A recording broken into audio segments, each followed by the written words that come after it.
Mabuhay! Ako po si Catriona Gray, ang inyong NCCA Arts Ambassador.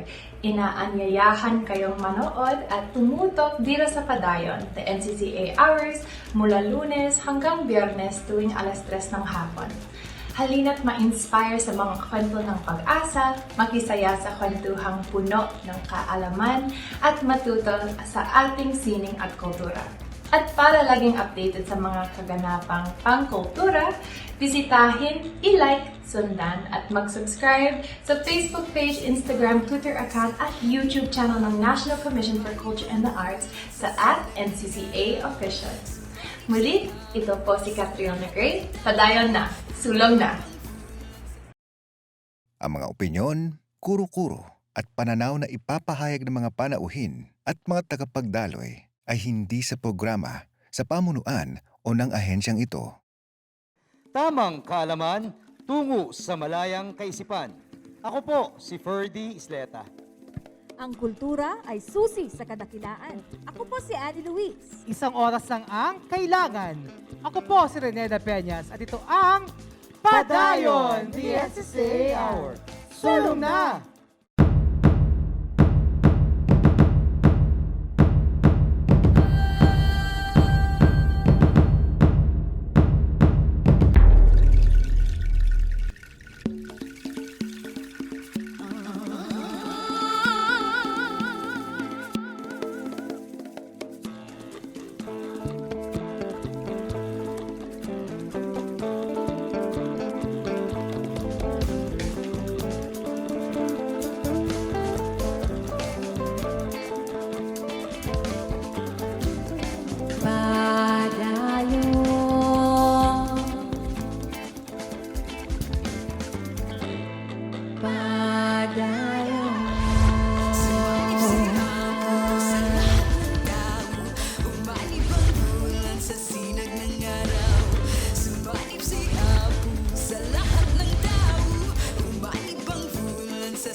Padayon, the NCCA Hour.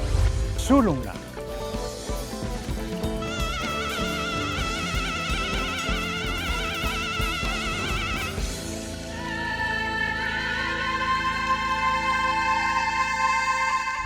Tamang kaalaman, tungo sa malayang kaisipan. Ako po si Ferdy Isleta. Ang kultura ay susi sa kadakilaan. Ako po si Annie Luis. Isang oras lang ang kailangan. Ako po si Reneda Peñas at ito ang Padayon, the SSA Hour. Sulong na! Ang indigenous peoples ng ating bansa ay hindi isang mito na nakaraan. Sila ay buhay, isang tanda ng ating mayaman na kultura at mga sining. At para sa guest natin ngayon ay buhay na buhay pa rin ang tradisyon at kulturang kinagisnan. Kaya naman mga kapadayon, makikilala natin ngayon ng isang katutubo na nagpamalas ng kanyang angking talento, hindi lamang mapalokal, kundi sa buong mundo. Makakasama natin ngayong hapon ang trending Manobo Prince ng Agusan del Sur, si Aljon Pogs Kayawan o kilala bilang si Datu Agong. Hey!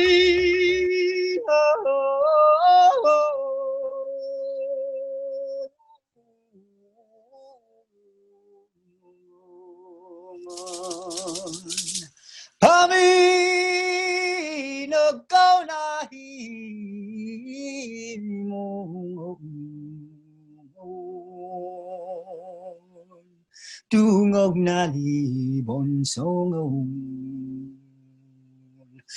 Sehigdak soyangan Sehimat maatuon Kupanang litidog panoganoon sa dangay tahod ko uyag mo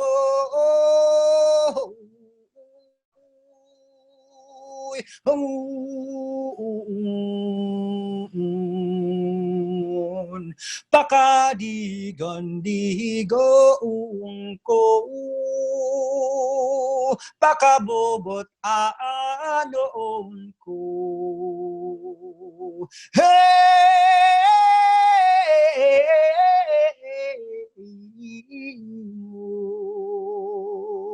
hungon pakagagantangaan ko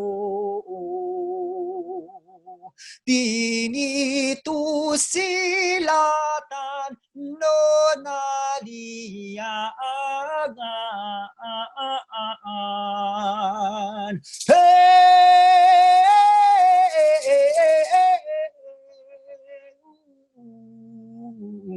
sukaliwat kau ni ubugangan nako dagjaga natin ko nako daog paminong ko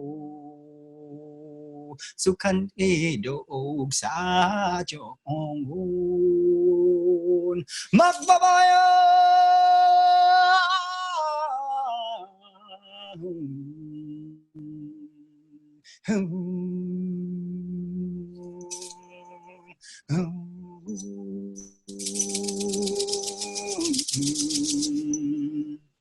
Nakakamanghang chant na hinandog ni Dato Agong. Para Magandang tayong- hapon po sa inyong lahat. Magandang hapon, Dato Agong.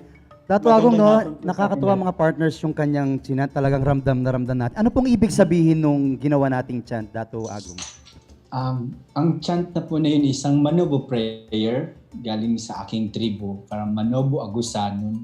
Ang napalaman po napaloob po sa kanta na yun. Hindi po siya kanta actually.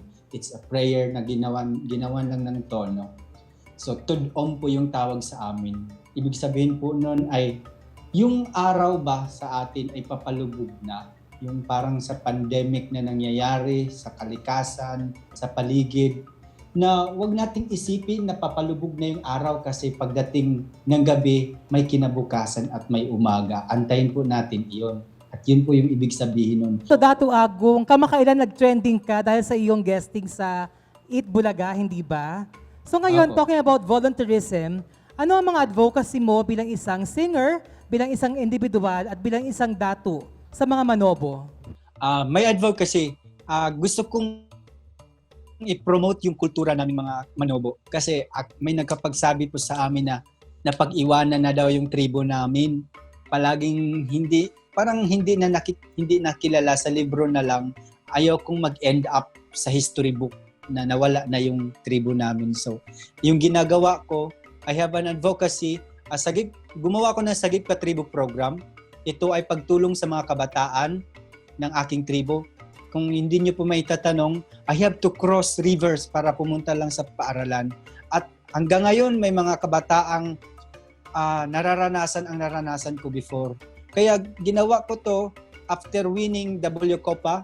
Ginawa ko itong 2017 ko inumpisahan itong Sagip Ka Tribo program. Tumutulong ako sa mga kabataan na nasa kabundukan. Gaya ng pagkanta ko, yung mga talent fee ko or anong maibigay nila, minsan hindi ako tumatanggap ng mga bayad. Sabi ko, school supplies will do. Kasi I believe, kung may edukasyon ang aking tribo, makakapagsabayan kami sa ganitong henerasyon. So nabanggit niyo po kanina yung Wicopa, no, nung sumali kayo. Paano po ito nakatulong sa ang pagsali niyo sa Wicopa? Pwede niyo bang kaming kwentuhan ng kauna-unahang pagsali at panalo mo dito? Actually, sobrang blessed po ako talaga na pinakaunang katutubong sumali sa W Copa at nag-uwi ng mga medalya. At katabi ko ngayon yung mga medalya. Dito po sila lahat. Ito po lahat ang nauwi ko. Wow, ang dami.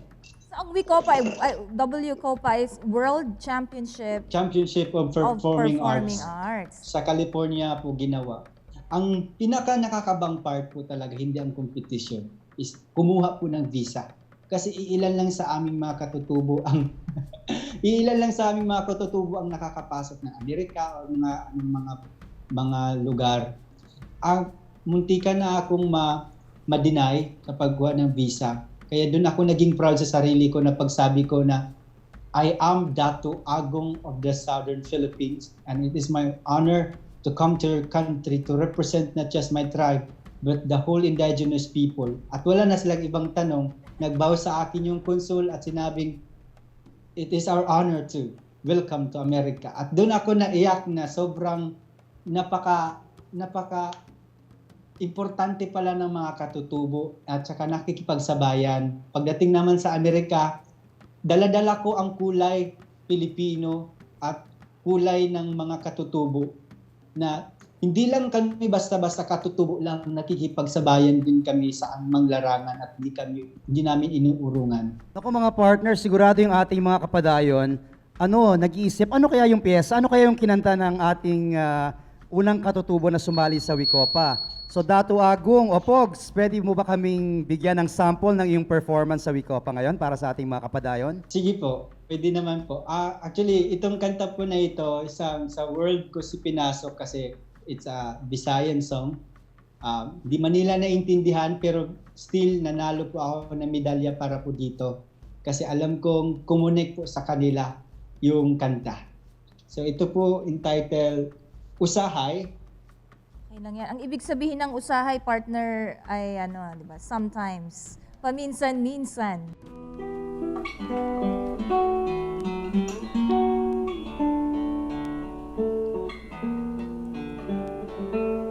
Usahay, nagadanggo ako, nga ikaw ako, nagahigog maay. Nganong damgon ko ikaw, damgon sa kanunay, sa akong kaminaw. Usahay, nagamahay ako, nganong nabuhi pa ning kalibutan.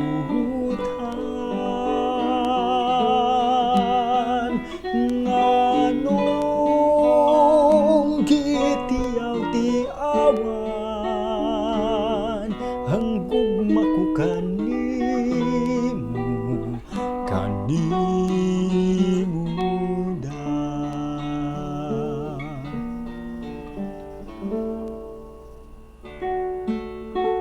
Para po sa kaalaman ng ating mga netizens, ang kantang Usahay, isang napakapopular na Cebuano song, ay ginawa ni Ginoong Gregorio Labha ng Davao. Ayan, napakagandang awitin. Dato Agong, Pogs, ano bang pangarap mo para sa Manobo Cultural Community at mga ibang indigenous groups pa or indigenous peoples ng ating bansa? Isa lang ang pangarap ko po sa aking mga kapwa katutubo, magkaroon ng pagkakaisa at hindi natin isipin ang pagkakaiba natin, kulay man at kasuotan, tayo ay Pilipino at yan ang gusto kong, yan ang pinakapangarap ko. At saka sana dumating yung araw na magkaroon ng recognition ang mga katutubo sa Pilipinas. Hindi man recognition na pagbigyan ng parangal, ibig sabihin ko po'y bigyan ng importansya. Kasi darating yung araw na mawawala na kami sa history at sa history book na lang yung kami mababasa. Sana po'y wag natin hayaan na mangyari iyon. Kasi ang mga katutubong Pilipino, ang tunay na Pilipinong nagdadala ng katangian sa ganitong modernisasyon na nangyayari sa atin. Sila ang mga Pilipino na nagdadala ng kultura at tradisyon. At sana i-preserve po natin iyon. Sana tulungan niyo po kami sa lahat ng nakikinig na bigyan nyo ng respeto at importansya ang mga katutubo kasi kayo, katulad nyo rin kami, tao, may pakinabang sa lipunan. Hindi may tatanggi ng tatanging talento ng mga Filipino, anumang estado ng buhay, saan ka man galing o nabibilang na grupo. Basta may pagpupursige at tiwala sa pangarap, makakamta ng inaasam na hinaharap. Patunay dyan si Datu Agong ng Manobo. Salamat, kapadayon!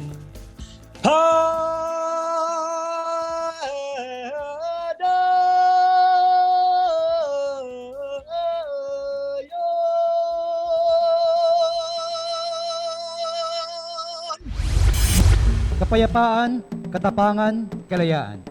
Ito ang sinisimbolo ng kulay bughaw, pula at puti sa watawat ng Pilipinas. Ang 3 bituin at 8 sinag ng araw naman ang sumisimbolo sa 3 isla ng Pilipinas at 8 bayan na naging malaking bahagi sa pakikipaglaban sa mga Kastila. Ang watawat ay hindi lamang kapirasong tela, kundi ito ay simbolo ng ating bansa, pagkamakabayan at patuloy na pakikipaglaban para sa kalayaan. Sa bahaging ito ng sining aral, ating tatalakayin ang mga bagay na naaayon at hindi dapat gawin sa ating bandila na kailangan nating malaman.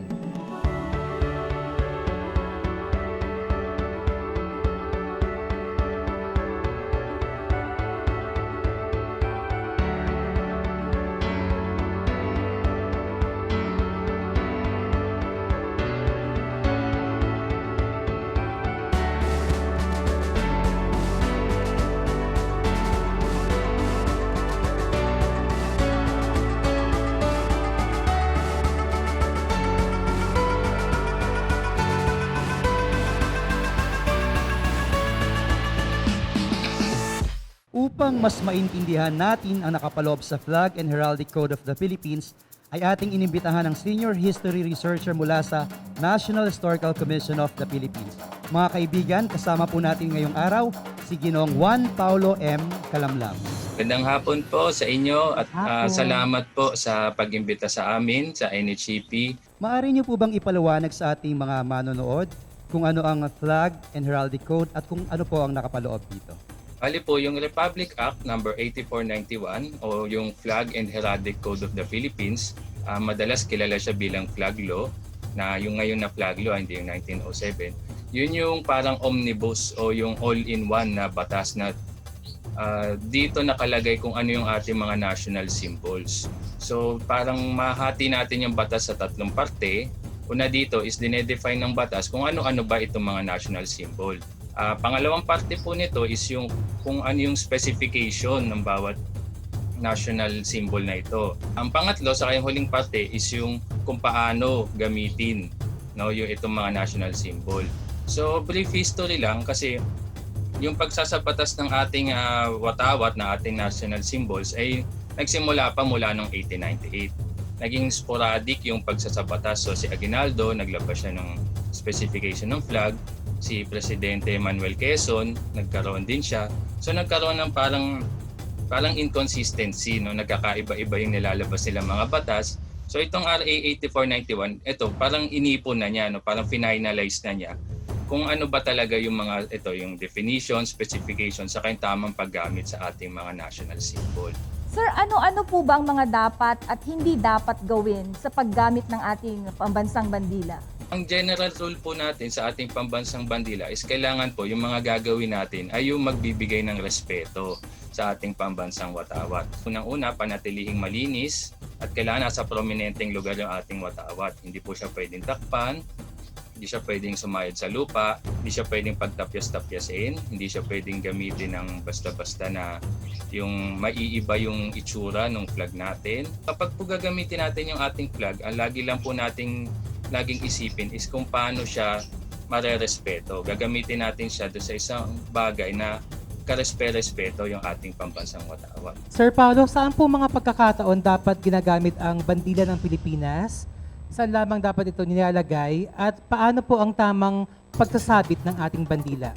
So sa totoo po, lahat po tayo, bawat Pilipino, ay ina-encourage po ng NHCP para mag-display ng watawat. So hindi po natin kailangan ng, actually kahit araw-araw, pwede kang magsabit ng flag sa tapat ng iyong bahay. Dahil parang simbolo na rin ito ng pagiging Pilipino at yung pakikiisa mo sa adhikain ng mga Pilipino. Pero kailangan po kapag nagsasabi tayo ng flag ay may sinusunod po tayo ng mga patakaran. Unang-una po, yung pinaka-basic po is kailangan po yung tamang orientation po ng ating flag. Kailangan po yung asul na parte ay nasa taas kapag po ito ay i-display natin horizontally. Kapag naman po siya ay vertical, yung pagdi-display, kailangan po nasa kanan ng observer's point of view.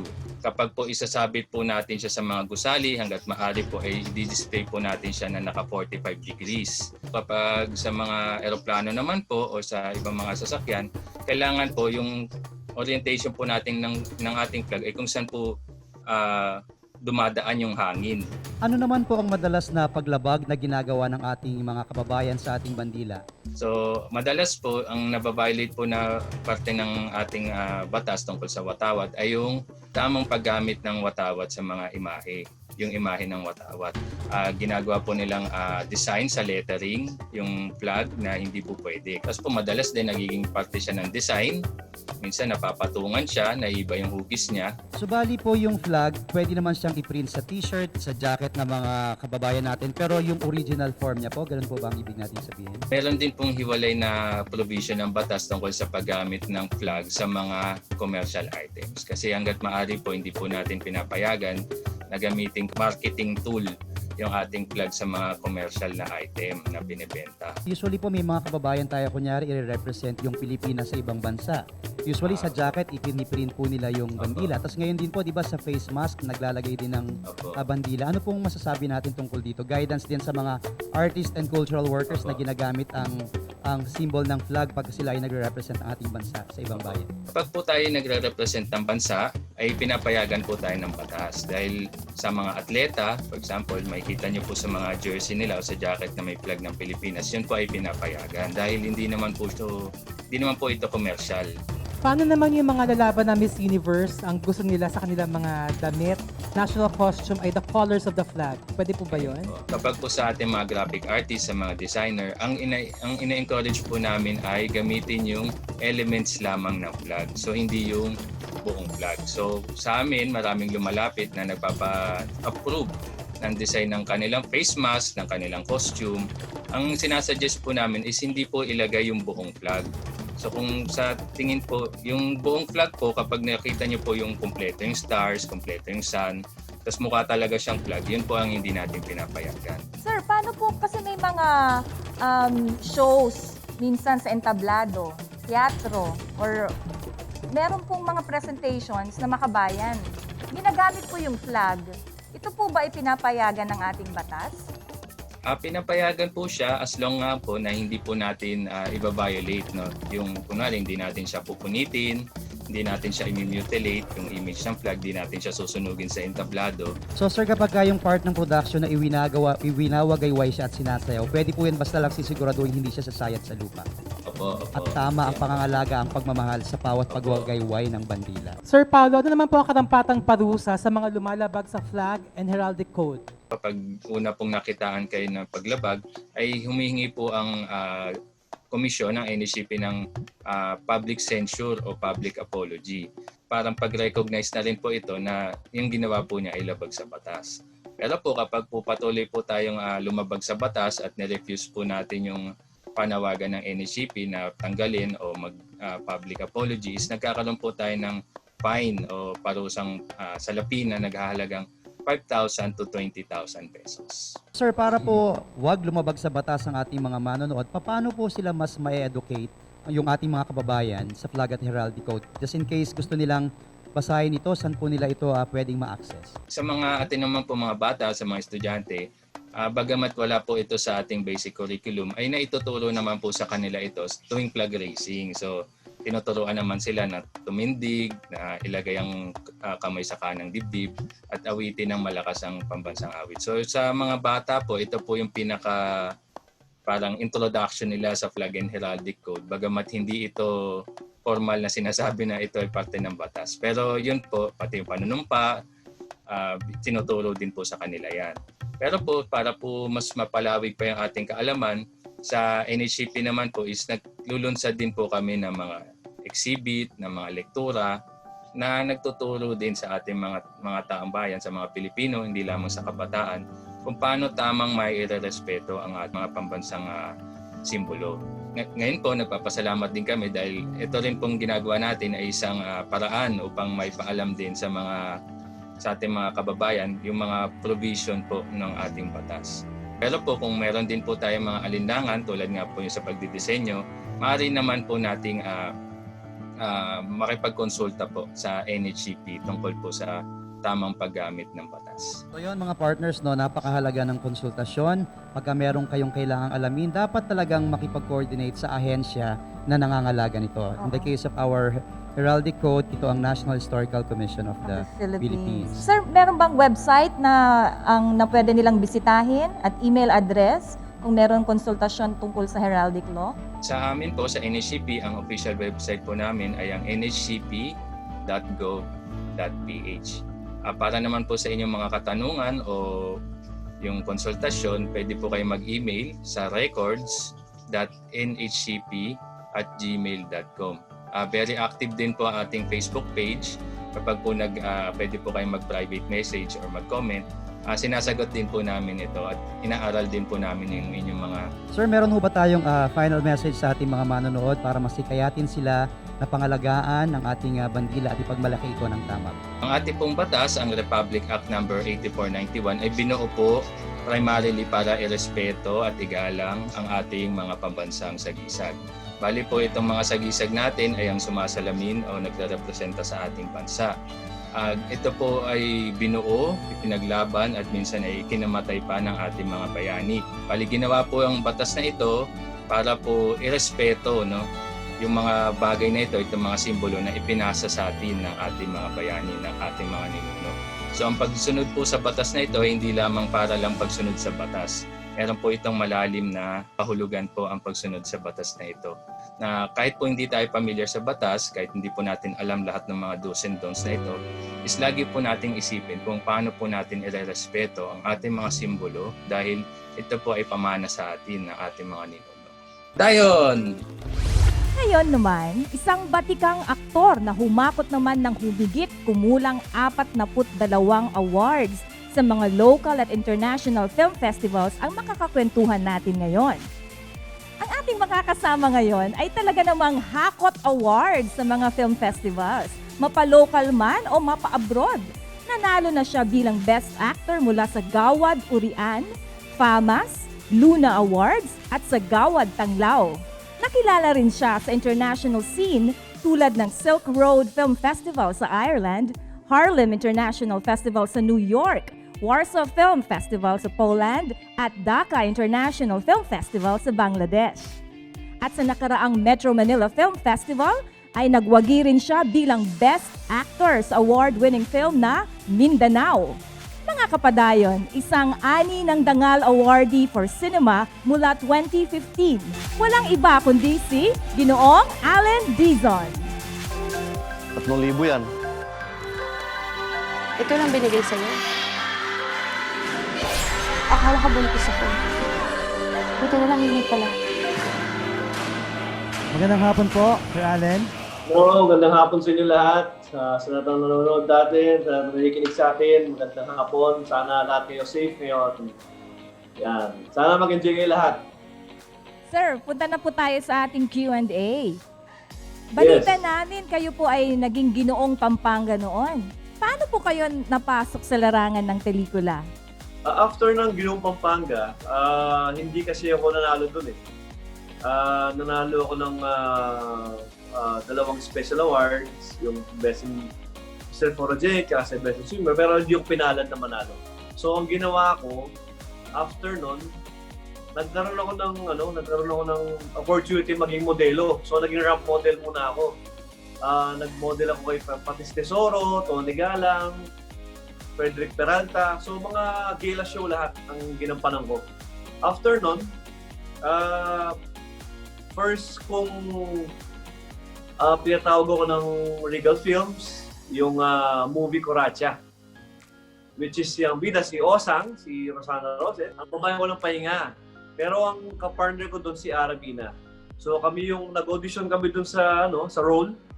Which alam naman natin na may pagka-sexy yung role nung yung ginampanan ko doon. Doon ako nag-start sa Coracha. First movie ko yun. So ngayon, Sir Allen, napakarami mo na pong hinakot na award no, pagdating sa acting. Nagkaroon ka ba ng mentor sa pagsabak mo sa dramatic acting? Siguro yung mga mentor ko, yung mga director ko, like si Mel Chonglo, yung nanalo ko ng dalawang first award ko, best supporting ako dun sa Twilight Dancer. Tapos after nun, nag-produce ako ng mga stage play para mas mahasa yung acting ko. Tapos ginawa ko yung dupot with Direct Joel Lamangan, kasama ko si Isa Calzado, which is nanalo ng mga best actor doon. Siguro yung mga director ko ang naging mentor ko dito, si Direct Joel Lamangan, Mel Chonglo, yan, sila Brillante Mendoza. Siguro sila mga mentor ko sa pag-acting. Ayun nga sir, no, 3 pelikula, yung Bomba, Magkakabaong, tsaka Mindanao, nakatambal mo ang iba't ibang aktres. Sa pelikulang Bomba, nakatrabaho mo si Angeli Sanoy kung saan nanalo kayo bilang Best Actor at Actress sa Warsaw International Film Festival sa Poland. Kamusta po yung naging karanasan nyo dito? Siyempre, yung lahat ng pelikula parang nag-start sa script and sa role. So, ang nangyari, binasa ko muna yung script. Ang role ko dito, isang pipe. So, napaka-challenging sa akin kasi siguro kahit sa inyo, mahirap maging pipe. Mahirap maging bingi na rin. And ginawa ko, nag-aral ako sa Binilde Lasal sa mga sign language. For 1 month siguro yon. Tapos after that, nag-research ako kung paano yung mga emosyon na pinapakita ng mga pipe. From there, siyempre, dahan-dahan, yung character ko, napapasok mo na dun sa role. Siguro, yun. Dun si Direk Ralston, dun siya pumasok, siyempre, as a director. So, siya yung nag-guide sa amin. Naging matagumpay ang transition mo bilang isang award-winning dramatic actor. Ngayon ba may mga gusto ka pang tahakin o kaya makuha bilang isang artist? Siguro, marami pang pwedeng gawin, marami pang pwedeng role na alam kong challenging para sa akin. Siyempre, doon pa rin ako nakafocus. Pero siguro, nangangarap pa rin ako maging isang director. Pagdating na araw, pag may chance na makapag-aral ako, mag-aaral ako na, kasi hindi pa sapat yung kaalaman ko siguro bilang artista. Kailangan kong mag-aral kung gusto kong marating yun. So, ako kasi pag may gusto ko, talagang may make it a point na pag-uusayan ko, aabutin ko, at magpupursige ako para magawa ko yung pangarap na yon. So, siguro, yun. Siguro, hindi pa ngayon, pero kayo rin, sana ma-witness niyo yun. Sana ma-witness niyo, di ba? Sir, interesado naman akong malaman, pagka meron kayong mga gagawing mabibigat na eksena, paano nyo po ito pinaghahandaan? Ako kasi lagi kong nang-iisip pagdating sa mga dramatic scene. Kumbaga, lagi kong sinasapuso. Pinifeel ko yung eksena, pinifeel ko lahat ng eksena, lahat ng emotions, iniipon ko. Para pagdating nung time na nandyan na yung eksena na alam kong mabigat, ready ko na para pwede ko nang doon ibuhos. I-focus ko na doon. Kasi mahirap magbumuo ng emotions lalo sa lalaki. Hindi yung iyak ka lang, naluluha ka lang, hindi mo nakikita na yung expression ng mukha, yung pain na nararamdaman mo. So dapat nakikita lahat yun sa movement mo, sa mukha mo, sa mga mata mo. So dapat siguro, para sa akin, yun yung laging na-feel ko. Pagdating sa mga dramatic scene, mas nag-focus ako dun. Okay sir, diba? Pwede ba tayong magbigay ng mensahe sa ating mga kapadayon, magbigay ng inspirasyon sa panahon na ito ngayon na may pinagdadaanan tayong pandemya? Ganun na rin siguro sa mga kapwa natin artist. Yan, siyempre sa lahat ng mga artista, magtiyaga lang tayo, magtulungan tayo bilang isang pamilya. Alam naman natin na kami rin yung medyo mas delikado pala kasi kami lang yung pagdating ng pag nag-roll na yung camera, kami yung unang-unang magtatagal ng mask, face shield and everything. So, double ingat, kailangan mag-sanitize, kailangan magpa-swab test bago magtrabaho. Sa lahat ng nakapaligid, siyempre kailangan, yun yung normal natin. huwag kayo mawalan ng pag-asa na magbabalik sa normal. Sa mga Pilipino naman na nanonood sa atin, nakikinig sa atin sa mga bawat pamilya, mahalin natin yung bawat isa, magtulungan tayo buong pamilya na magsama-sama tayo, hawak kamay. Alam ko, malalampasan natin to sa awa ng Diyos, sa pagdadasal natin, sa pagkakaisa natin. Siguro, masyado pang, kumbaga, kailangan nating dagdagan pa yung ingat natin sa katawan. Kailangan natin na maging health conscious tayo, kailangan natin magpalakas kasi ang virus na to, kailangan natin patayin. Kumbaga, mamamatay ito sa lakas ng resistensya natin. Mamamatay ito sa kalusugan natin. Kumbaga, yun yung health is wealth lagi. Kumbaga, yun yung laging sinasabi ko sa mga anak ko, sa mga kaibigan ko, kailangan health is wealth, ingatan ng sarili, magpalas ng immune system para labanan ng virus na yan. Padayon! Sayaw ay isang malaking bahagi ng pagkatao ng lahat. Tulad ng salita, dito natin na ibabahagi ang ating saloobin at damdamin. Kung ang sayaw ay natural sa pagkatao ng individual, ang social dance naman o sayaw na pambulwagan ay parte ng mas malaking pamayanan. At ngayong panahon ng pandemya, kung saan limitado ang pagsasama-sama natin, ay lumilitaw pa rin ang importansya ng pagbubuklod at isang kakaiba at nakakaaliw na paraan nga ay ang pagsasayaw. Pero hindi lang simpleng sayaw ang pag-uusapan natin ngayon. Matanong ko lang partners, may mga alam ba kayong mga sayaw? Ay, ako. Itik-itik. Ganyan. Noong 2009, nagkaroon ako ng scholarship sa Indonesia. Nagkaroon ako ng pagkakataon na maging dancer for 3 months ng Javanese dances. At ngayon mapalad tayo ngayong araw na ito dahil kasama natin at kabahagyang isa sa kinikilalang personalidad sa larangan ng sayaw. Ang makakasama po natin ngayon ay ang chairman ng NCCA National Committee on Dance simula pa ng 2009. Siya ang founder at artistic director ng prestigious Halili Cruz School of Ballet and Dance Company.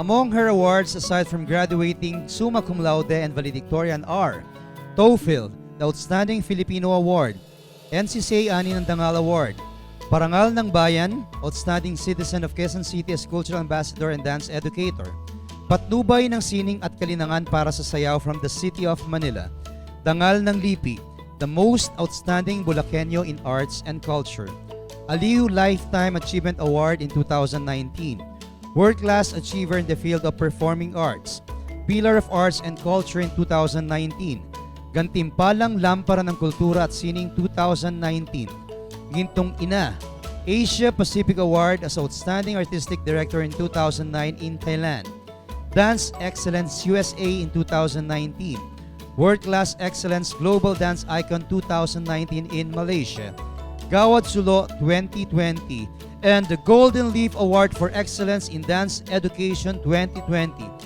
So mga kaibigan, ating mainit na salubungin ang ating kapanayam ngayong hapon si Dr. Shirley Halili Cruz. Ma'am, magandang hapon po sa inyo, Dr. Shirley Halili Cruz. Good afternoon, Rene, Annie, and Ferdy. How are you? Yes, ma'am. Mabuti po. Naman po coping with the pandemic. I hope you're also doing well, ma'am. Yes, you know, ma'am, always hopeful, optimistic, and just keep on thinking positive. Ma'am, kami po at ang ating mga audience ay interesadong malaman kung ano-ano po yung mga naging inspirasyon ng NCCA National Dance Committee sa pagbuo ng mga flagship programs ninyo sa NCCA na talagang napakatagumpay. Ano pong inspiration natin dito, ma'am? When I was elected as chairman of the National Committee on Dance last 2009, the desire in me to have programs that will bring together the Philippine dance community was strongly growing within. Dance Exchange is born of my desire and intention to create an arts festival as a destination for national and international dance artists and enthusiasts. It is a platform for discussion of global dance issues and its contributions in the preservation of the cultural heritage and identity. Pero ang isang Shirley Halili Cruz po ba, Dr. Shirley Halili Cruz, meron po ba kayong idolo pagdating sa sayaw? At who are your influences and how these influences basically change your perspective or philosophy in dance? Well, essentially, the different icons of dance around the world has become sources of inspiration for me. In the Philippines, I look up to our national artists and great mentors as each of their lives offer lessons that can guide us in our journey. But I would like to think that it is my mom, a pianist and soprano, who gave me inspiration to pursue dance. To be a dancer in shape requires a rigorous discipline. The active dancing period of a dance artist is essentially short. If you cannot have daily dance classes, your body will not be attuned and will require a lot of time to recover. But I would like to think that being a dancer is not only in our bodies, but more in our hearts and mind. So Ma'am Shirley, isa po sa napaka-interesting na nangyari ngayong panahon ng pandemic ay ang isa pong program na inilunsad ninyo, the first in the Philippines, the first online recital dito po sa ating bansa. So ma'am, maybe we can share to us ano po yung mga naging inspirasyon niyo. Paano niyo nabuo ang isang ganitong napakagandang online program na magiging inspirasyon para sa ating mga kababayan? My associate directors, Ana Katrina Halili Cruz Bueno and Chris Geraldo Perez, started the work. Quickly, we explored the option of online classes for free.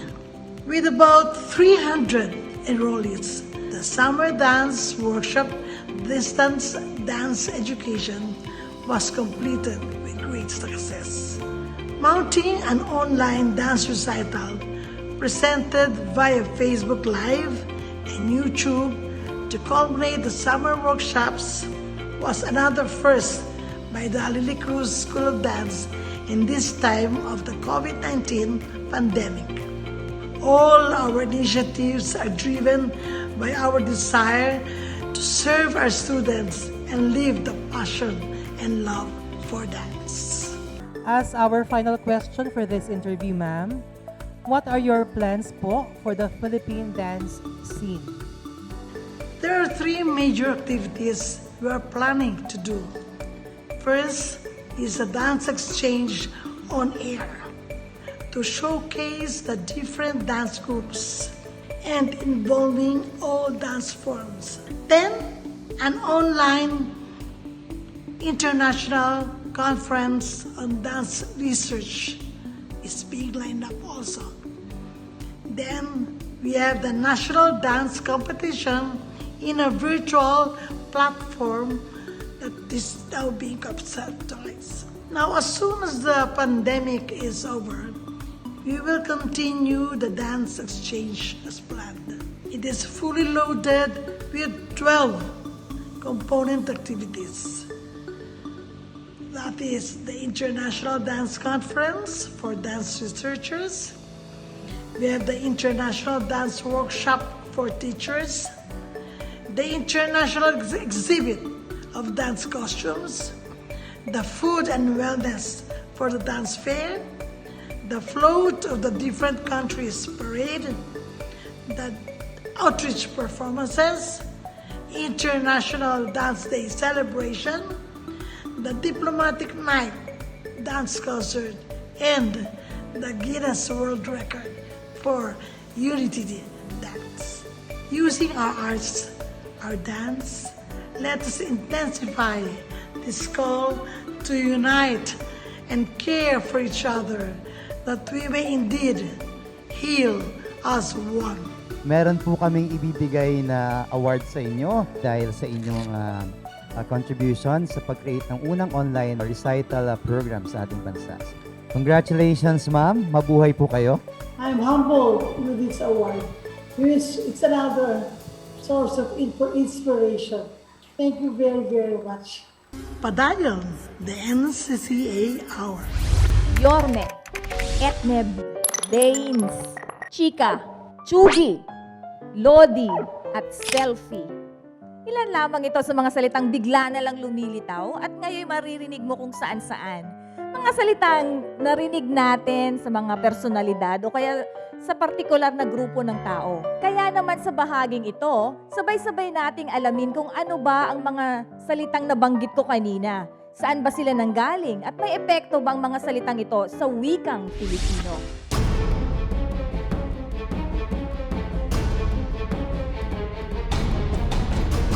Yorme. Wangwang.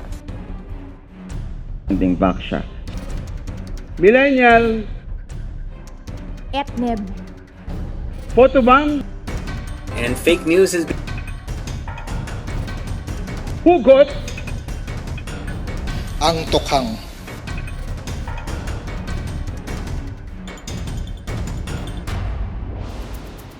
Ang panauhin na makakasama natin ngayon ay professor sa Department of Filipino and Philippine Literature ng College of Arts and Letters ng University of the Philippines, Diliman. At siya rin ang author ng Sawikaan, isang dekada ng pagpili ng salita ng taon. Mga kaibigan, mga netizens, mga ka-lockdown, si Professor Eileen Antoinette G. Narvaez. Ayan, magandang hapon sa inyo, Rene, Annie, at Ferdy. Kumusta po kayo ngayong lockdown? Anong pinagkakaabalahan natin dyan? Naku, mas marami. Kasi inaakala nung iba na dahil work from home tayong lahat, mas nagagawa natin yung mga gusto nating gawin sa bahay. Kami, sa UP kasi, meron kaming online teaching, so mas maraming preparation na ginagawa. Pero bukod dyan, naging bahagi din kasi ako ng personal kong proyekto, yung paggawa ng COVID terminology. Siguro nakabuo ako ng mga higit 100 salita. So, ano nga ho ba ang pagkakaiba ng coronavirus sa COVID-19? Coronavirus kasi ay lahat ng uri ng virus na nagdudulot ng sipon, ubo. Ang COVID-19 ay ibang strain ng virus na nagdudulot din ng mas malalang ubo, sipon, in fact pneumonia, di ba? So ang virus ng COVID-19 ay SARS-CoV-2. Yun yung isang uri ng coronavirus. Ibig sabihin, nung nag-quarantine tayo, agad-agad kayo nagtrabaho kaagad, ma'am? Walang break? Oo, kasi nilabas ko yun March 15 at in fact hanggang ngayon, dine-develop ko pa rin kasi marami pa salitang lumilitaw, di ba? Dati, social distancing, biglang meron na ngayon physical distancing. Meron tayong confirmed, suspect, at saka probable. Diba? Oo, yun. Baka pwede na rin natin malaman kung anong mga bagong salita at tawag doon sa social distancing, ma'am, no? Total, nabanggit ko na rin po. Oo nga. Pero ako, ang pinakamalapit na pagsasalin ko dyan ay yung ligtas na agwat sa isa't isa. Kasi meron tinutukoy na 1 metro, di ba? Oo. So, specific sa COVID lang yun. Paano po yung new normal? Yan, gusto namin malaman. Oo. Yung new normal, bagong normal. Ngayon may masasalubong ka, yung normal na, ligtas na agwat sa bawat isa. Bagong normal. Malinaw siya. Actually, mas malinaw Mas malinaw siya. Pero kung gusto nating manatili yung English pa rin, tinatranslate yan na distansyang physical. Kasi physical distancing na ngayon, di ba? Distansyang physical. Kaya lang masyadong broad kasi pag yun ang ginamit mo, di ba? Hindi pa rin malinaw kung ano yung ibig sabihin ng distansya na sinasabi para sa maging ligtas ka sa COVID-19. So, pinakamalapit pa rin yung ligtas na agwat. Kung meron pa nga nagsabi, galit-galit muna tayo. Di ba? So, maaari niyo po bang ikwento kung ano ang Sawikaan, isang dekada ng pagpili ng salita ng taon? Yung 1 dekada ng salita ng taon, itong Sawikaan na nasa aking tabi ay isang aklat na isinulat ko na bahagi ng aking master thesis. Siguro mas gusto kong ipaliwanag ano yung programa ng Sawikaan, salita ng taon. Kasi itong aklat na ito ay lumabas noong 2015, pero nais kong sabihin sa inyo na bagaman nilabas ko yung aklat na ito noong 2015 ay nagpapatuloy yung proyekto hanggang sa kasalukuyan. Okay, nabuo ito noong 2004 sa pangunguna ng isang organisasyong pangwika, yung Filipinas Institute of Translation. Kami yung nagko-call ng mga mananaliksik para magnomina ng mga salita na naging bukang-bibig sa isang specific na taon. So, nagsimula ito noong 2004. Banggitin ko yung mga naging sikat na salita. Maalala nyo ba yung salitang weteng? Matagal na yung weteng, di ba? Opo. Pero yung weteng ay naging sikat bukang-bibig panahon ni President Erap. So, nandiyan yung Jejemon. Yung Jejemon na uso ng Jejemon. 2010. Pero yan ay issue naman ng edukasyon, di ba? Yung paggamit ng text messaging language na nagpapahaba. Okay, na banggitin ko din yung selfie. 2014. Let me take a selfie.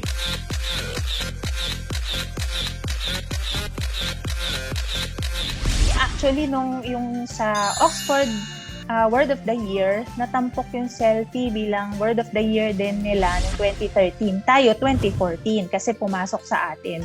Tapos yung 2016, photobomber. Pero matagal na yung salitang photobomber bago naging bukang bibig sa atin. At ang context ng photobomber sa atin ay yung issue ng Yung monumento ni Rizal sa Luneta na Ayun, merong condominium. Ano po ba ang pangunahing layunin talaga ng sawikaan? Ang layunin ng sawikaan ay mapag-usapan kung ano yung mga salitang namamayani sa isang spesipikong panahon. So yung bukang bibig na diskurso natin sa isang spesipikong panahon, yun ang naitatampok sa sawikaan. Pwede natin tingnan sa context sa kasalukuyan, di ba? Usong-usong ngayon yung manyanita, yung virus, di ba? Virus, pero ginagawang konteksto yung virus. Yes, ma'am. So paano po nakaka-apekto ang mga salitang ito sa wikang Filipino?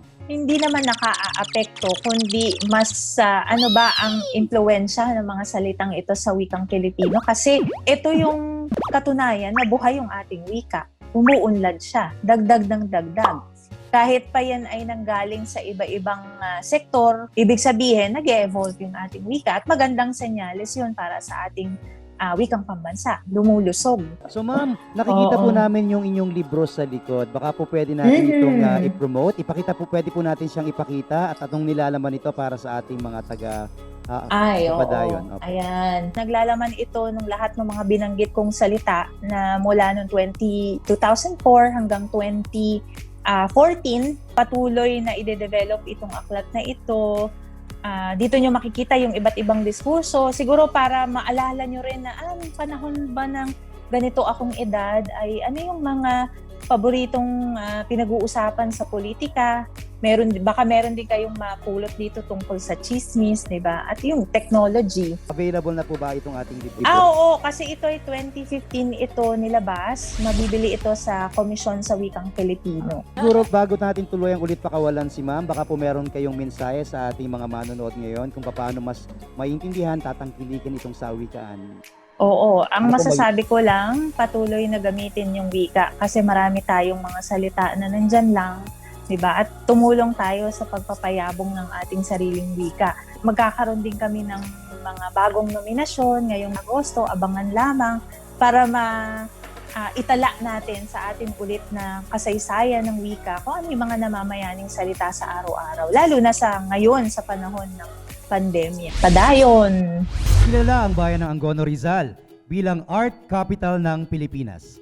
Sa paglalakad sa maliit na bayang ito, makikita ang hitik na talento ng mga taga-Angono mula sa iba't ibang sining tulad ng mga mural hanggang sa mga art galleries at mga museo. Dito rin galing ang dalawang national artist na sina Carlos Botong Francisco para sa pagpipinta at si Professor Lucio San Pedro para naman sa musika. Sa pagpapatuloy ng tradisyon ng sining at kultura sa Angono, makikilala natin ngayong araw ang isang up-and-coming artist mula sa isang tanyag na pamilya sa bayang ito. Mga partners, mahilig ba kayong magpinta? Ako mahilig lang akong tumingin sa mga paintings pero hindi ako. Maliban sa pagpinta ng kuko, wala na. Ikaw, partner rin. Nung bata ako, mahilig ako magpinta, pero hindi ako pinahiligan ng pagpipinta. Pero mahilig din ako magpinta ng mga pader. Ikaw bang gumawa nito, partner? Dahil dyan mga partners, makakasama natin ngayon ang isang visual artist mula sa kilalang angkan ng mga pintor sa Angono, Rizal. Siya ay isang third-generation painter mula sa tanyag na Blanco family kung saan galing ang kanyang lolo na si Jose Pitok Blanco, isang tanyag na pintor. Sa murang edad ay nakasali na si Limuel sa iba't ibang exhibit. Naging bahagi rin siya ng selebrasyon ng Araw ng Kalayaan sa Konsulado ng Philippine Embassy sa Washington, D.C. at nakapagbahagi ng kanyang mga obra maestra sa bansa. Siya ang may likha ng ceiling-mounted painting sa Session Hall ng Bureau of National Treasuries. Naging bahagi rin siya sa paggawa ng main altar para sa Our Lady of Angels Seminary sa Novaliches. Nagawaran rin siya bilang natatanging mamamayan ng bayan ng Angono sa larangan ng sining at musika. Sa kasalukuyan, ay isa siyang fine arts student sa University of Santo Tomas. Mga kapadayon, ang visual artist ng Angono, si Limuel Blanco. Magandang hapon, Limuel. Kamusta ka? Magandang hapon po. Welcome po to my studio. Kinagagala ko po ang inyo pong pagdalo at pagsama sa aking munting studio. Limuel, kamusta ang buhay quarantine o buhay lockdown ngayon sa Angono? Masasabi ko po, since student po ako, I can do quite a lot more since yung mga ginagawa ko po ay mainly nasa bahay. So, I really get to decide my time. Marami po pong nagagawa ngayon. Partners, no, nakakatuwa, parang isang live painting ang nakikita natin ngayon, no? Sa screen natin. Limuel, medyo interesado kami dyan. Ano ba yung ipinipinta mo ngayon? Tsaka, ano ba yung kwento dyan? Pwede mo bang ibahagi sa amin at makita namin kung anong ginagawa mong obra maestra ngayon? Ang ipinipinta ko po ngayon ay ang Pahiyas Festival ng Lukban, Quezon. Ito po ay nangyayari tuwing May 15 upang ipagdiriwang ang kapistahan ni San Isidro Labrador, ang kanilang patron. Kapistahan rin po ito na nagbibigay-pugay sa kanilang mga magsasaka.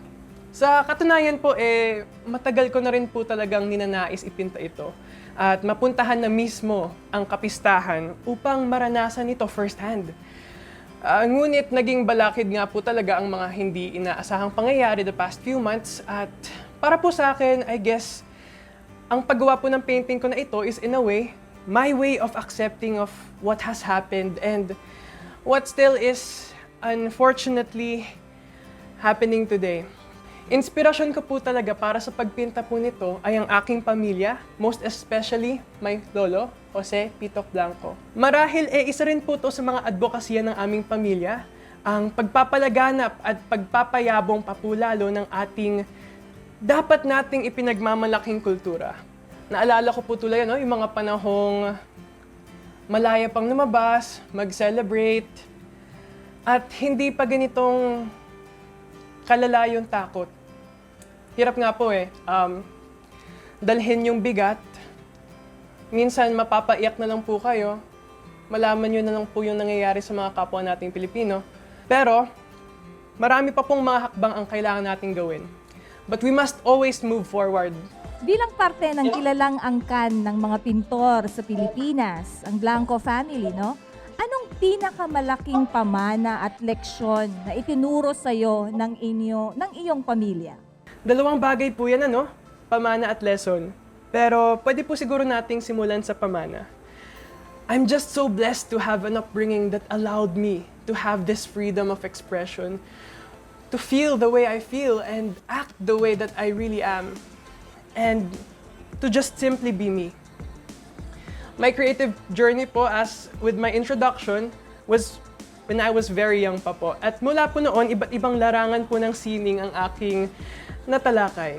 I really had that privilege po to get these opportunities that I otherwise would have not received and would have not been aware of, lalo na po at a very young age.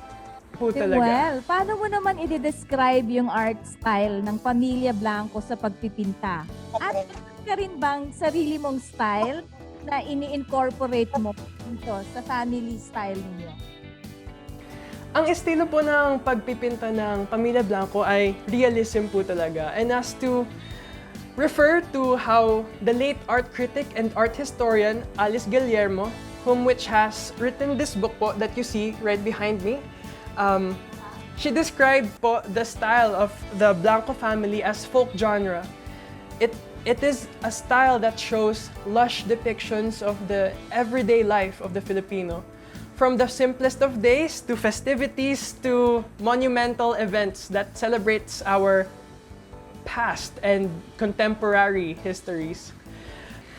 And as to those who would want to follow my artistic journey and creative process, you may follow me po on my social media accounts, my social media handles, on my Facebook page, Lemuel Blanco Complete Colors, and my Instagram at Blanco Fine Arts. And again po, to my fellow artists, especially to the youth, be the solution. We are the people of tomorrow. Because as artists, with our art,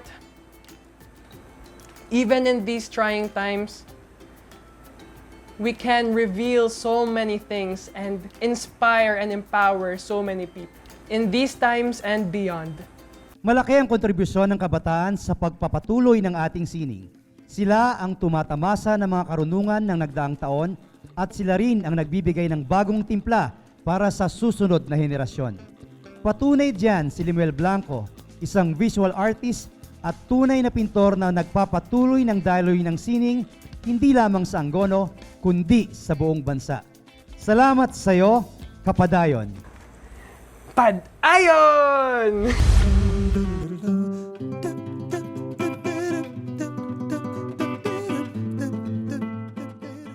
Bakit ba paulit-ulit sa ating pinapanood ito ni 20? Hindi ko rin alam paring 100. Basta ang sabi niya, meron daw siyang surprise. Okay na, ready na ako mga pre. Panoorin niyo to.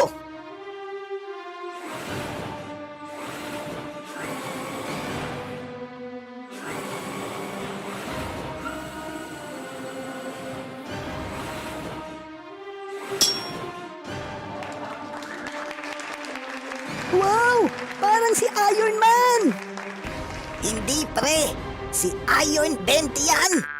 Okay ba mga pre? Itong taon na to, para sa akin talaga to eh. Tignan nyo, di ba? Year 2020. In Tagalog, year ng 2020. San ka pa, mamen?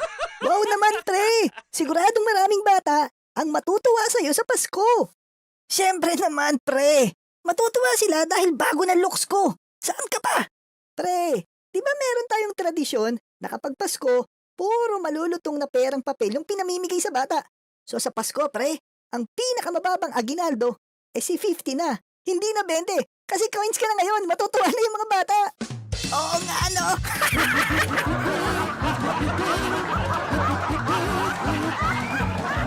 Iyan ang bagong 20 pesos na inilunsad ng Bangko Sentral ng Pilipinas nitong Disyembre 2019. Mula sa kulay kahel na salaping papel, ay naging barya ito na mas malaki at mas mabigat sa baryang 10 piso. Gaya ng 20 papel, tampok pa rin si dating Pangulong Manuel L. Quezon sa unahang bahagi. Habang sa likod naman ay ang logo ng Bangko Sentral ng Pilipinas, Malacañang Palace at halamang nilad na pinaniniwalaang pinagmulan ng ngalan ng kapital ng Pilipinas na Manila. At kamakailan din ay naglunsad muli ang BSP ng bagong banknote series o yung mga salaping papel na tinatawag na Enhanced New Generation Currency. Ang features ng bagong banknotes ay ang mga enhanced security thread na hango sa indigenous weaving and tactile marks sa gilid para sa mga mahihina ang paningin.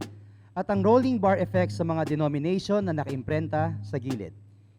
Ilan lamang ito sa mga kasalukuyang pagbabago sa ating salapi. Pero bago ang mga ito, ay dumaan sa maraming ebolusyon ang salapi sa Pilipinas. Ito ang tatalakayin natin sa bahaging ito ng Sining Aral.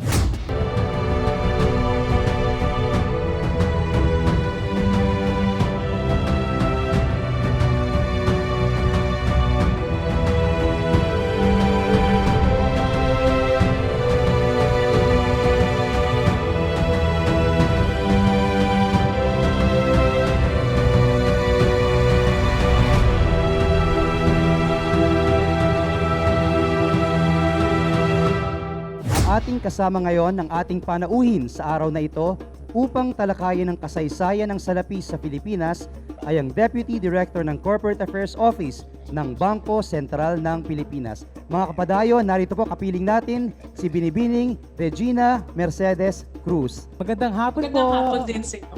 At upang simulan ang ating talakayan, ma'am, maaari niyo po bang ibahagi sa ating manonood kung bakit peso ang currency ng pera natin sa Pilipinas at ano po ang kasaysayan sa likod nito? Yung peso, Spanish word yan, galing sa mga Kastila. Hindi lang tayo ang may peso.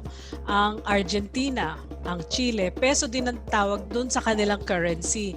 Peso sa Kastila noon, ibig sabihin yan weight, yung bigat. 1967, ginawa na natin Pilipino yung mga pangalan sa pera natin. Naging piso, P-I-S-O.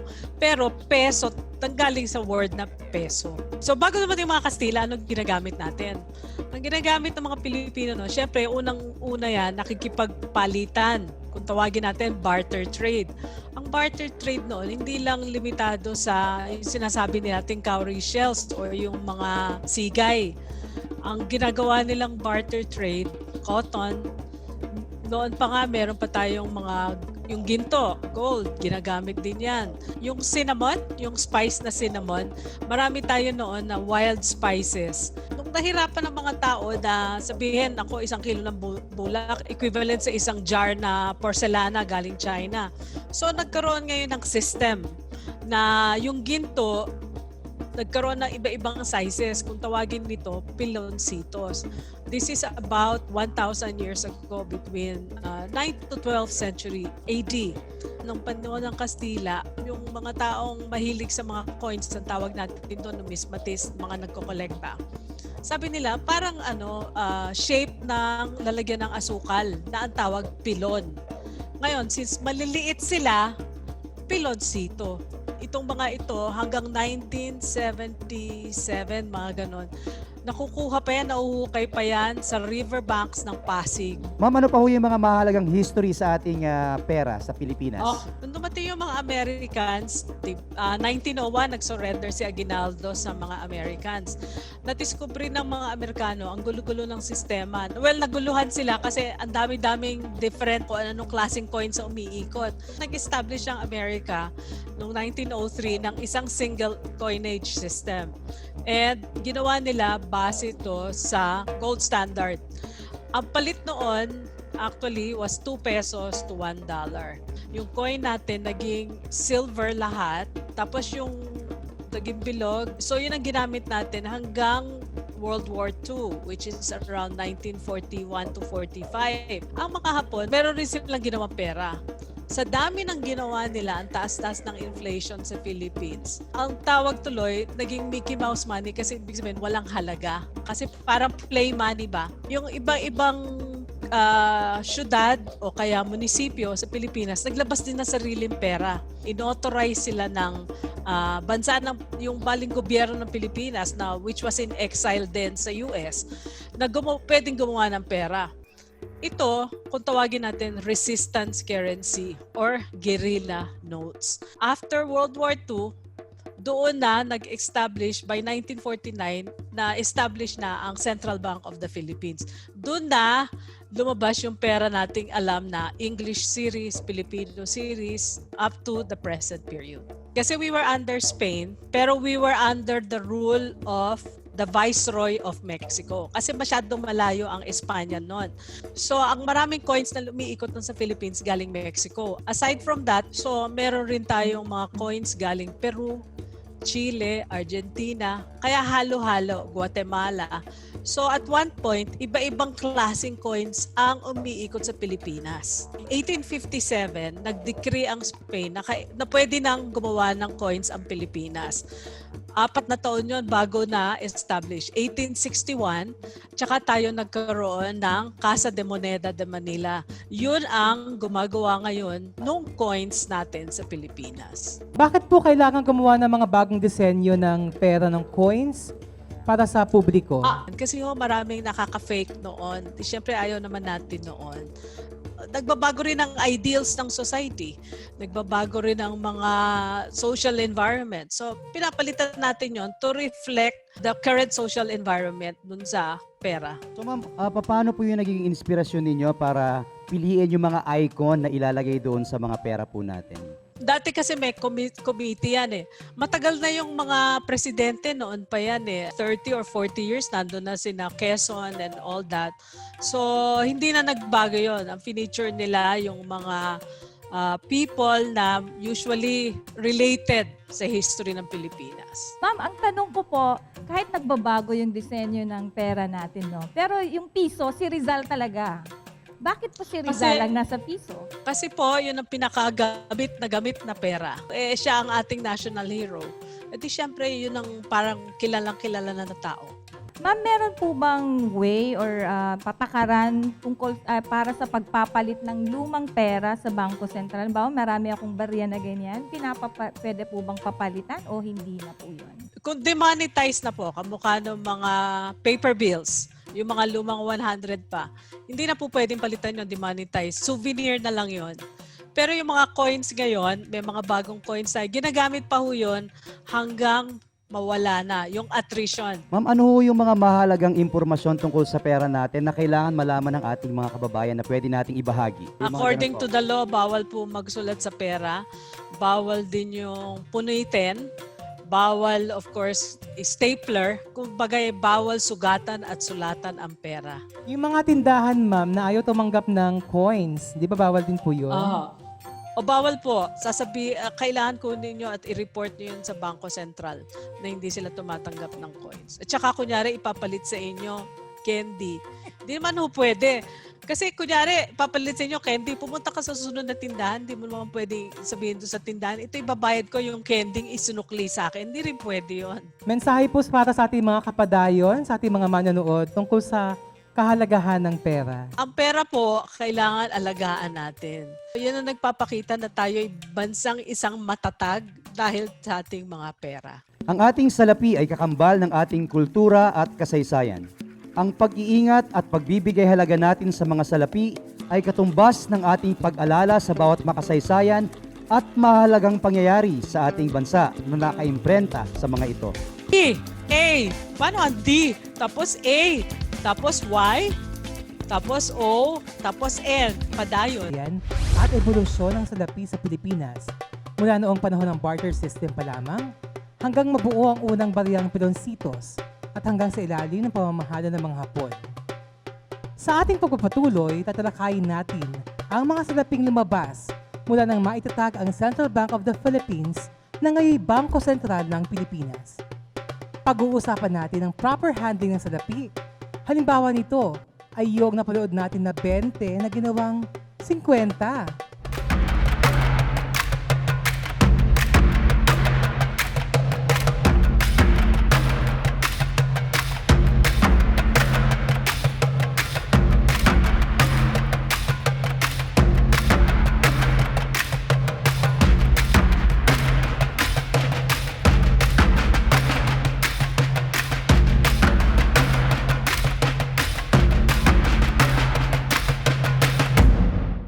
At upang bigyan tayo ng mas malinaw na kaalaman tungkol dito, ay inimbitahan natin ang Deputy Director ng Currency Issue and Integrity Office ng Bangko Sentral ng Pilipinas, si Ms. Maha Gracia Malik.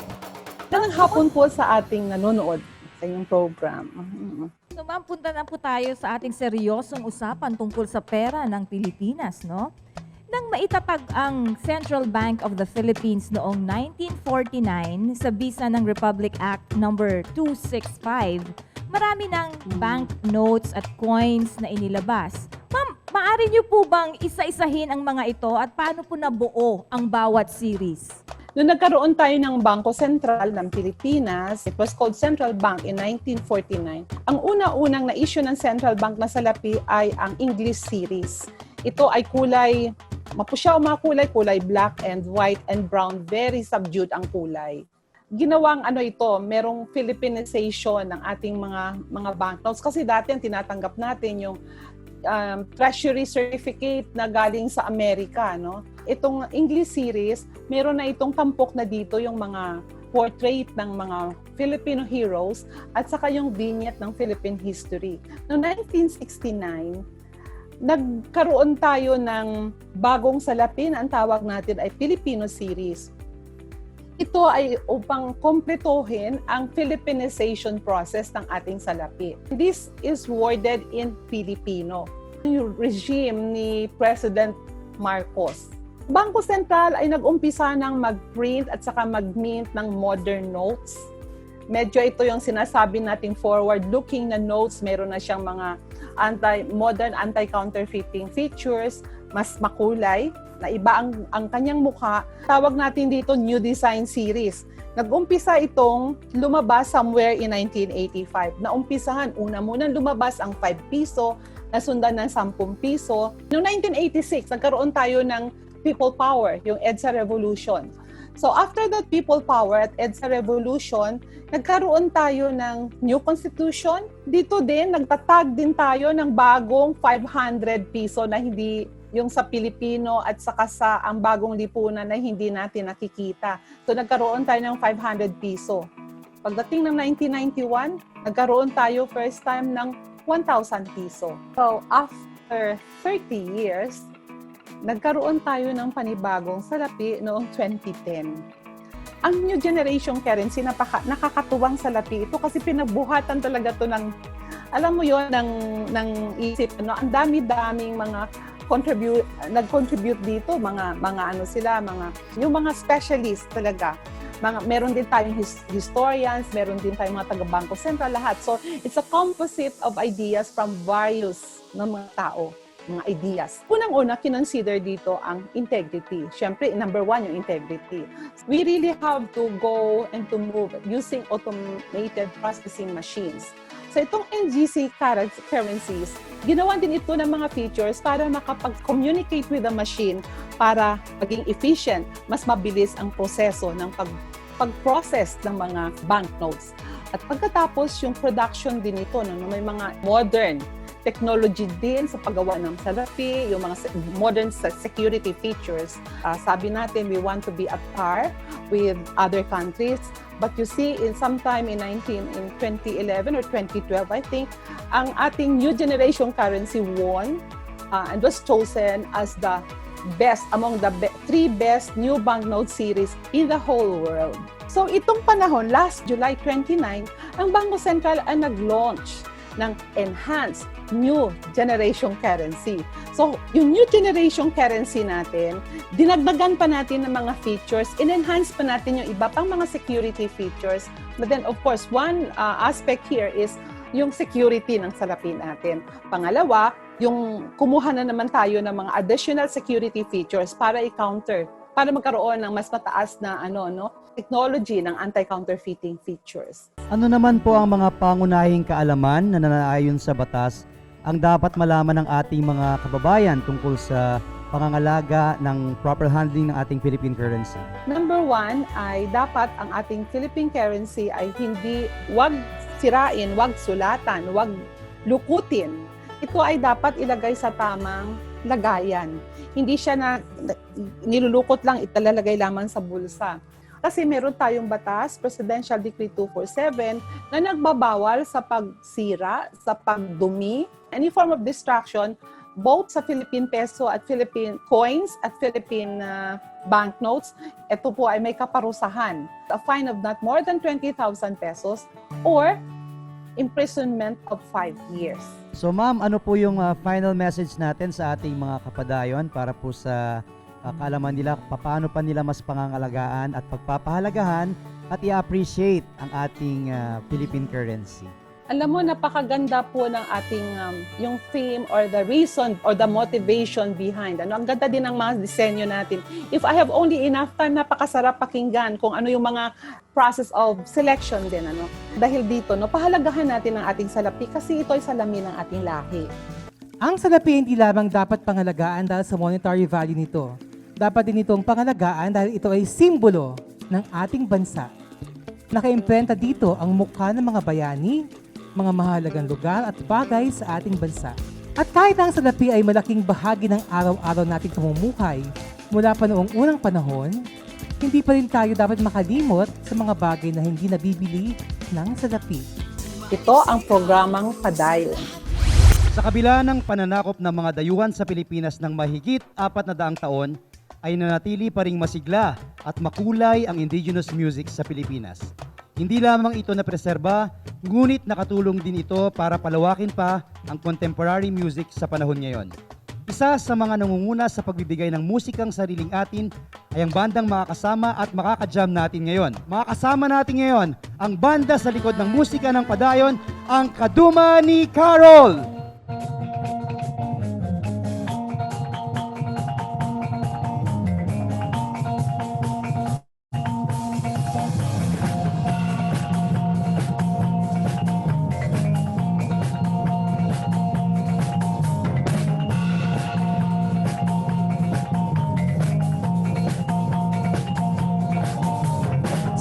Sa lahat ng tao, umakit ang kulang sa sinagalingan.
So talagang mapapasabay ka sa kanilang musika kapag ka sila ay Yes. tumugtog ay spontaneously gagalaw ang iyong mga katawan, partner. Ibang klase mga partner ha, napalipad ako ng di oras.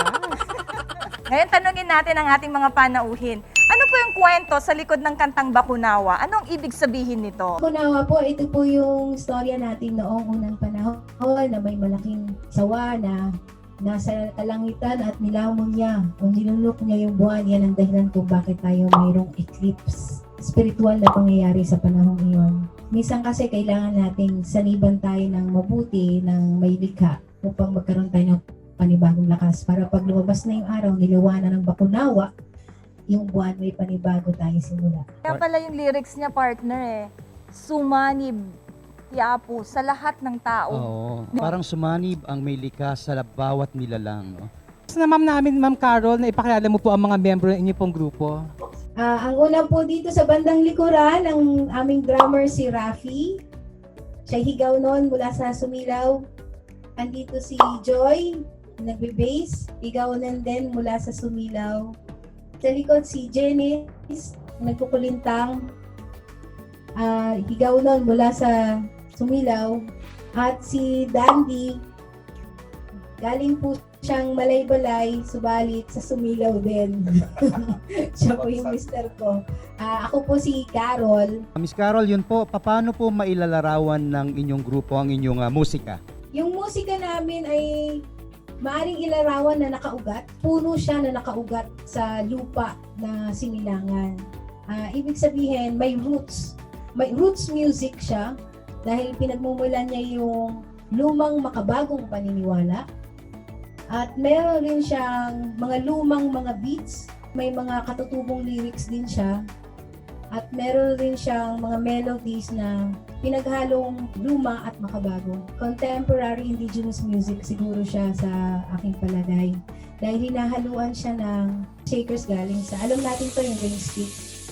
Tungatong galing sa Cordillera na meron rin to sa ibang lugar sa Southeast Asia. Ito. Meron kami kulintang. At meron din kaming makabago ngayon. Tinatawag na Western instruments, yung electric guitar.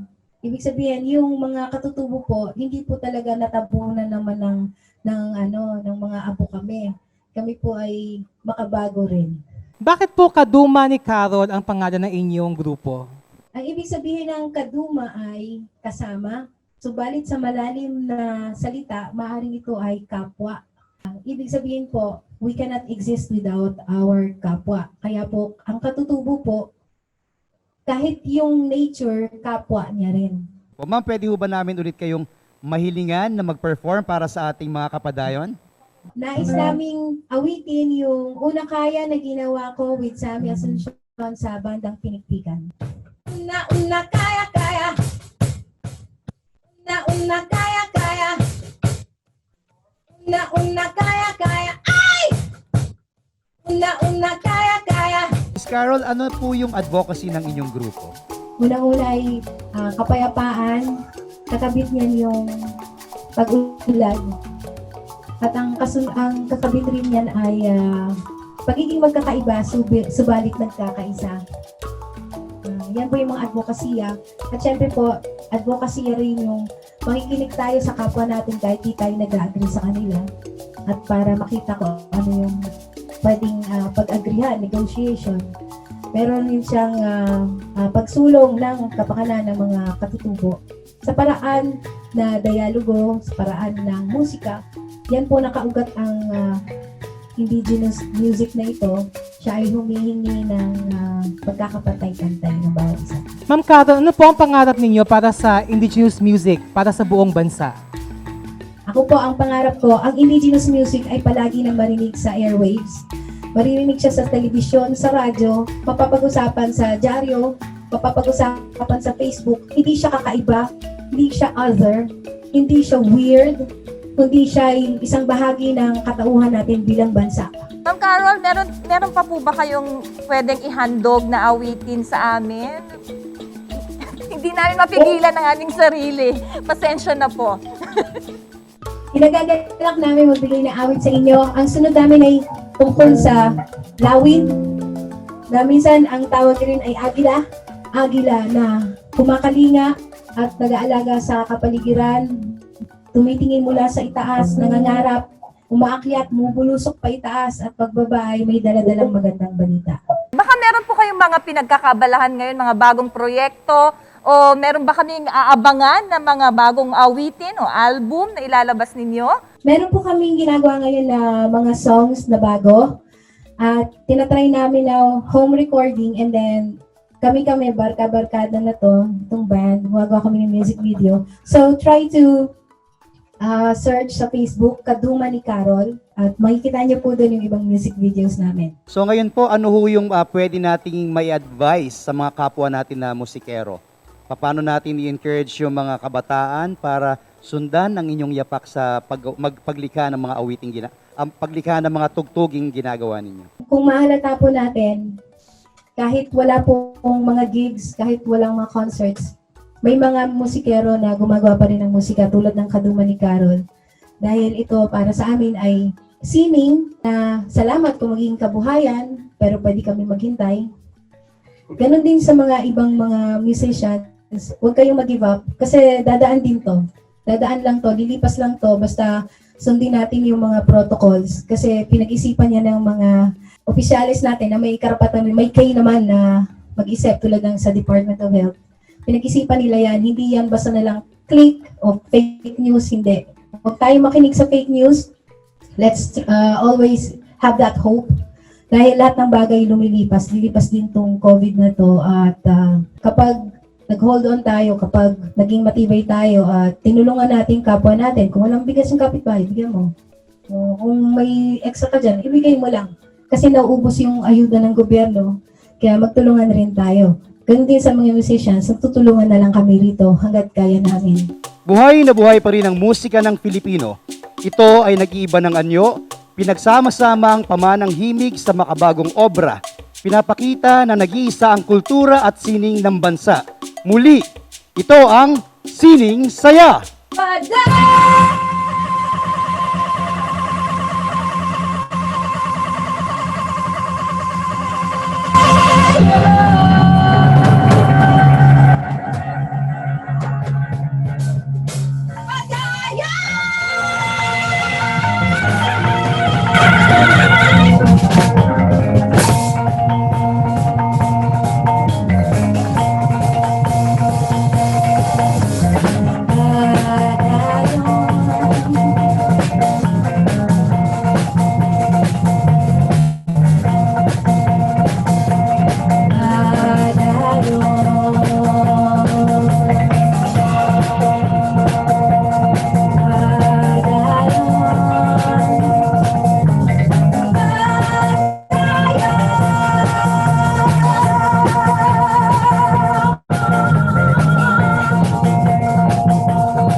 Bagong taon ay magbagong buhay. Mga partners, ano ba ang ating mga mensahe para sa ating mga kapadayon ngayong bagong taon? Simulan ko ng mga partners. Sabi nga nila, ang buhay ay para raw isang libro at pagdating ng bagong taon ay bagong kabanata. So may isang kabanata nagsara at may isang kabanata nagbukas. Kaya naman, isa itong pagkakataon upang tayo ay magbagong buhay at tayo ay magkaroon ng mga bagong pangarap. Nung mga bata pa tayo mga partners, hindi ba? Tumatanong tayo pag bagong taon, gusto nating 12. tumangkad pa. Oo, 12. Kasabay nung kalembang. Tama mga partners. Mga kapadayon, sana tumalon po kayo kagabi. Pero dahil ngayong malalaki na tayo, medyo matanda na tayo, para sa akin ang pagtalon, ibig na sabihin ay pag-abot sa ating mga bagong pangarap. So sana po ngayong 2021, abutin natin ang ating mga bagong pangarap, ika nga, padayon lang. Siyempre sa ating mga Pinoy, ugali talaga natin magkaroon ng mga New Year's resolution. Kahit parang ano na lang siya, automatic, no? Kultura talaga natin yan. Sana talaga ngayong bagong taon, sana meron tayong mga new learnings na makuha from the past, no? Especially kasi dun sa pinagdaanan nating pandemic na parang grabe talaga, it's one for the books. Kasi maalala mo talaga na everything in the world stopped. So sana ngayong bagong taon, makahanap tayo ng inspirasyon at lakas ng loob at motivation na magpatuloy lang. Katulad ng sabi nga ng programa natin, Padayon, di ba? So mga kapadayon, kung hindi man matupad ang ating New Year's resolution, push lang yan ng push. Matutupad din natin yan. Oo mga kapadayon, actually hindi natin kailangan ng New Year, hindi natin kailangan ng bagong taon na para magkaroon ng mga bagong pangarap. Actually, sa bawat araw kailangan meron tayong mga layunin na kailangan gawin. Pero syempre dahil tradisyon natin ng bagong taon, siguro magandang magkaroon nga tayo ng reflection, no? Ano yung mga nakalipas nung nakaraang taon?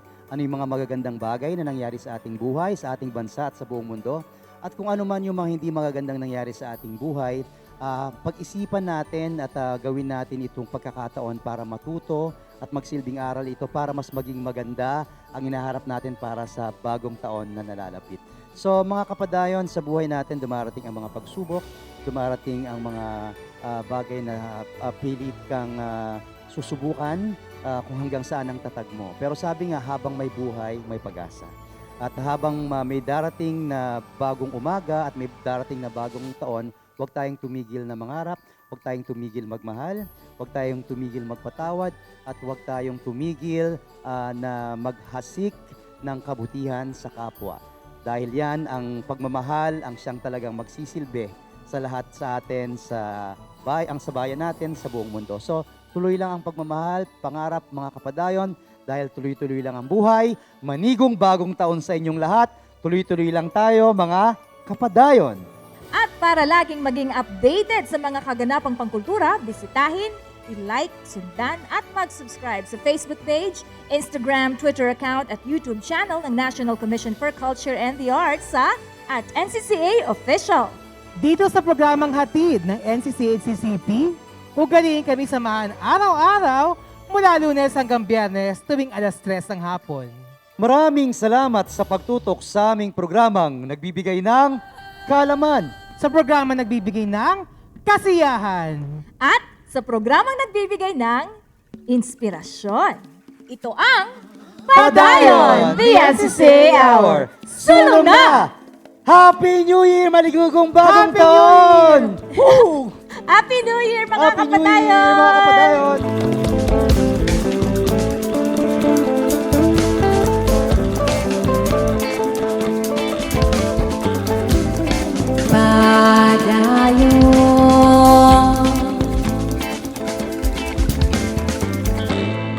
Padayon.